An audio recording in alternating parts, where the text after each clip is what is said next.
केरल में चुनावी बिगुल बज चुका है। चुनाव आयोग ने चुनाव की तारीखों का ऐलान भी कर दिया है। 9 अप्रैल को वोटिंग होगी और 4 मई को नतीजे आएंगे। लेकिन सवाल यह है कि क्या इस बार भगवान के अपने देश यानी गॉड्स ओन कंट्री में सत्ता का रिवाज बदलेगा? क्या लेफ्ट डेमोक्रेटिक फ्रंट यानी एलडीएफ इतिहास रचते हुए हैट्रिक लगाएगा? या कांग्रेस के नेतृत्व में यूडीएफ 10 साल का सूखा खत्म कर देगी? और इन सबके बीच क्या बीजेपी इस बार सिर्फ वोट काटने वाली पार्टी से आगे बढ़कर कोई बड़ा उलटफेर कर पाएगी? आज के वीडियो में हम केरल चुनाव की 5 बड़ी बातों का तथ्यात्मक विश्लेषण करेंगे जो तय करेंगी कि अगली सरकार किसकी बनने जा रही है। पॉइंट नंबर 1 की अगर बात करें तो वो है कि सीपीआईएम और पिनाराई विजयन क्या हैट्रिक लगा पाएंगे। तो यहां एलडीएफ की साख जुड़ी हुई है दोस्तों। मुख्यमंत्री पिनाराई विजयन पिछले 10 साल से सत्ता में है। पार्टी का दावा है कि इस दौरान केरल बदल गया है और उनकी लाइफ मिशन जैसी वेलफेयर स्कीम जो बहुत लोकप्रिय हुई है उसके कारण एंटी इनकम्बेंसी यानी सत्ता विरोधी लहर नहीं है।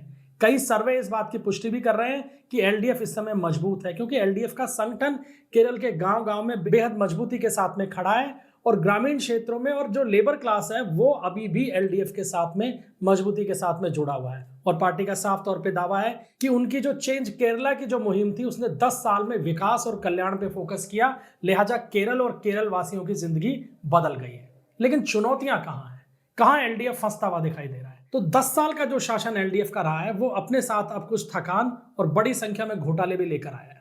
सबरीमाला गोल्ड विवाद हो या पार्टी के अंदर कुछ वरिष्ठ नेताओं का बागी हो जाना हो, एलडीएफ के लिए बड़ा सिरदर्द बन रहा है। हालिया जो ओपिनियन पोल्स आ रहे हैं केरल के निकल के, उसमें एलडीएफ को बढ़त तो दिख रही है लेकिन मार्जिन बहुत कम है, यानी लगभग नेक टू नेक की फाइट दिखाई जा रही है यूडीएफ के साथ में। लेकिन इन सब के बीच में महत्वपूर्ण भूमिका हो जाती है बीजेपी या एनडीए की, कि बीजेपी और एनडीए ने अभी तक पिछले कुछ चुनाव में जिस तरीके से अपनी ग्रोथ की है वो ग्रोथ एलडीएफ के वोटर्स के नाम पर हुई है। यानी एलडीएफ से जो उसका हिंदू वोट बैंक केरल के अंदर रहा है वो बीजेपी या एनडीए की तरफ शिफ्ट हो रहा है। इस कारण बीजेपी का उभार हो रहा है। लेकिन ये जो शिफ्टिंग है ये एलडीएफ को बड़ी संख्या में नुकसान भी पहुंचा रही है।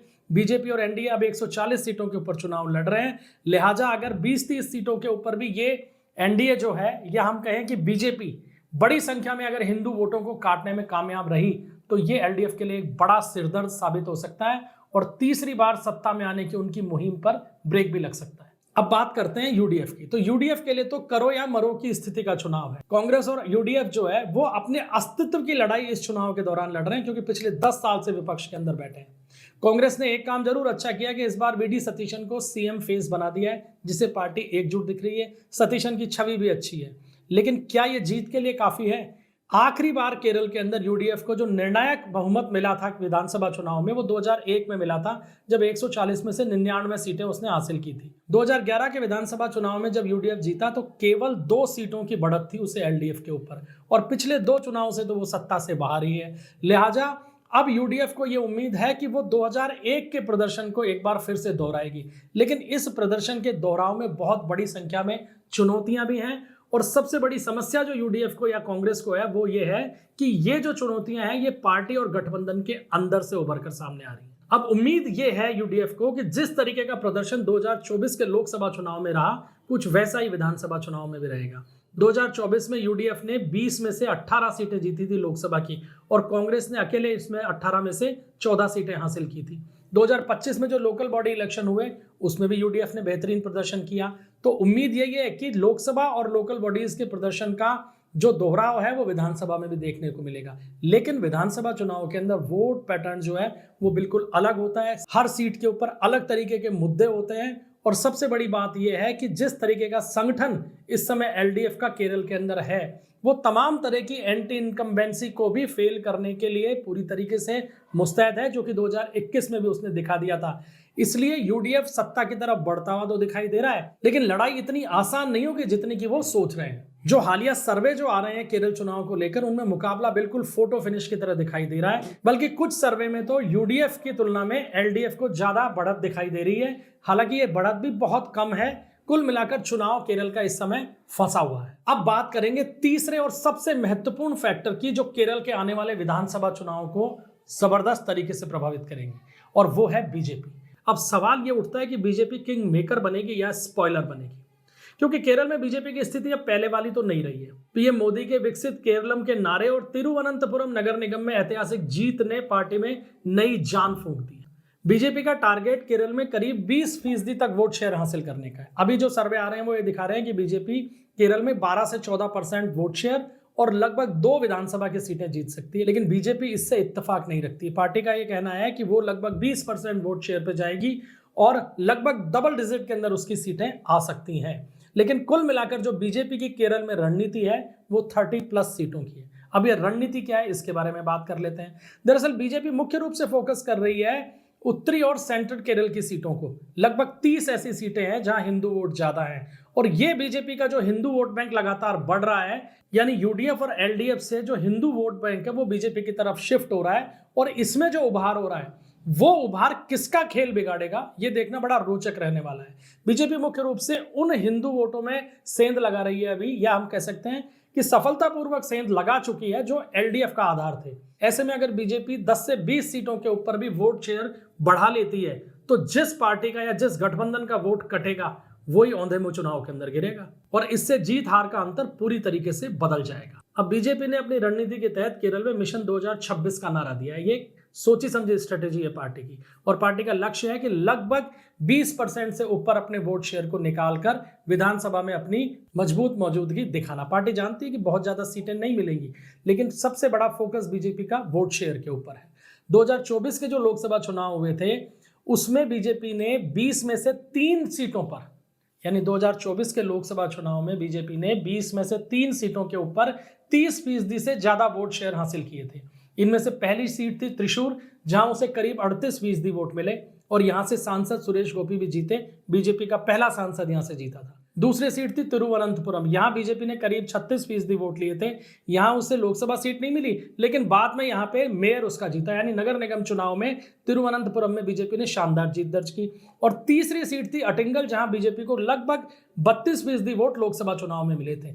और अगर इन तीनों लोकसभा सीटों के हम आंकड़ों को नजर डालते हैं तो 11 विधानसभा सीटें जो है इन लोकसभा सीटों के तहत आने वाली, उन 11 विधानसभा सीटों पे बीजेपी पहले नंबर पे रही थी, 9 क्षेत्रों में दूसरे नंबर पे रही थी और बाकी जो 10 सीटें हैं वो ऐसी हैं जहां पे अच्छे खासे वोट बीजेपी ने हासिल किए थे।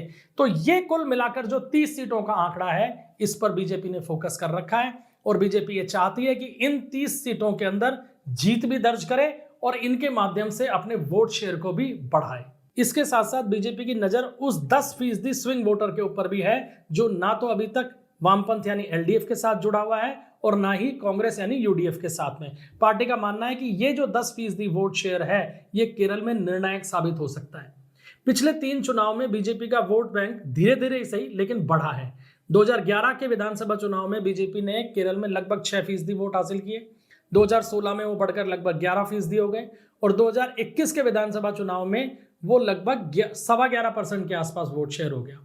और लोकसभा के अंदर अगर हम देखें तो 2024 के लोकसभा चुनाव में बीजेपी को 16.8% वोट मिला है और यही कारण है कि बीजेपी ने अब फोकस बनाया है कि उसे 20% वोट शेयर के ऊपर पहुंचना है। लेकिन बीजेपी का जो ये 20% वोट शेयर है ये कटेगा किसका, इसी के ऊपर केरल के आगामी विधानसभा चुनाव के सारे समीकरण टिके हुए हैं। अगर ये वोट शेयर एलडीएफ का कटा तो यूडीएफ सत्ता में जा सकता है और अगर यूडीएफ का कटा तो एलडीएफ हैट्रिक लगा सकता है। अब केरल विधानसभा के अंदर जो महत्वपूर्ण चुनावी मुद्दे इस समय बन रहे हैं उसमें सबसे बड़ा मुद्दा बन रहा है सबरीमाला मंदिर का और भ्रष्टाचार का। जो सर्वे है अभी जो ओपिनियन पोल्स आ रहे हैं उनके मुताबिक 36% वोटर जो है वो लगभग इन्हीं मुद्दों के ऊपर वोट डालने जा रहे हैं, सबरीमाला और भ्रष्टाचार के मुद्दे पर, और ये एलडीएफ के लिए एक बड़ी परेशानी का कारण बन सकता है। 52% लोग ऐसे हैं जो लगभग ये कह रहे हैं कि सबरीमाला गोल्ड स्मगलिंग केस जो है वो एलडीएफ की छवि को नुकसान पहुंचाएगा और पार्टी को चुनाव के अंदर भी नुकसान हो जाएगा। इसके अलावा जो एक बड़ा मुद्दा है वो है आर्थिक स्थिति का,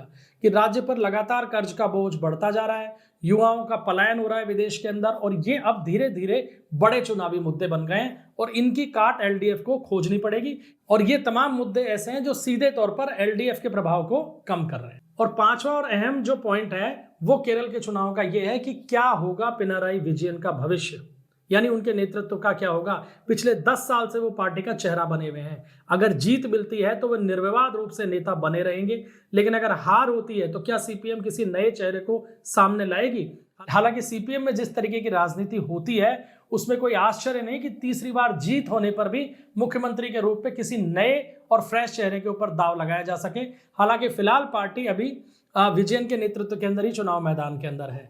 मार्च 2026 के जो ताजा सर्वे अभी निकल कर आए हैं पिछले 48 घंटे के, वो ये बता रहे हैं कि केरल के अंदर बहुत टाइट मुकाबला होने जा रहा है। और जो ग्राउंड रिपोर्ट्स आ रही हैं वो भी यही बता रही हैं कि बिल्कुल फोटो फिनिश की तरह मामला है, यानी नेक टू नेक मुकाबला एलडीएफ और यूडीएफ के बीच में होने जा रहा है। और ये भी एलडीएफ की एक बड़ी उपलब्धि मानी जा रही है, क्योंकि 10 साल लगातार सत्ता में रहने के बाद अगर तीसरे चुनाव में भी वो यूडीएफ से चाहे आधा % वोटों से ही सही ओपिनियन पोल में अगर आगे निकलती हुई दिख रही है, तो इसका मतलब कहीं ना कहीं वो अभी भी लोगों के जहन में है और सत्ता की होड़ के अंदर बनी हुई है। लेकिन इन तमाम चीजों के ऊपर, जैसा कि हमने पहले कहा कि इस फोटो फिनिश मुकाबले के अंदर सबसे अहम फैक्टर साबित होने वाली है बीजेपी। तो क्या बीजेपी एक गेम चेंजर के तौर पर केरल विधानसभा चुनाव के परिणामों को तय करेगी? और 4 मई को केरल के अंदर राजतिलक किसका होगा, यह भी बीजेपी का चुनाव अभियान ही तय करेगा। क्योंकि अभी तक जिस तरीके से वोट शेयर को लेकर एलडीएफ और यूडीएफ लगभग बराबर ही आंकड़ों के ऊपर हैं, उसमें अगर थोड़ा बहुत भी फेरबदल होगा तो वो फेरबदल बीजेपी करेगी, क्योंकि बीजेपी वहां पे उभार पर है। पार्टी दोनों खेमों से वोट काट रही है। अब ज्यादा किसका कटा, वही केरल चुनाव का भविष्य तय कर जाएगा। तो ये साफ है कि केरल में इस बार चुनाव जो है वो 2 ध्रुवों के बीच नहीं है, बल्कि ये 3 तरफा मुकाबले की तरफ बढ़ रहा है। अब आपको क्या लगता है कि गॉड्स ओन कंट्री में इस बार किसकी लहर है? क्या एलडीएफ केरल में हैट्रिक लगाने जा रहा है, या यूडीएफ एक बार फिर सत्ता में वापसी करेगा? और सबसे बड़ा सवाल कि क्या बीजेपी केरल के अंदर गेम चेंजर साबित होगी?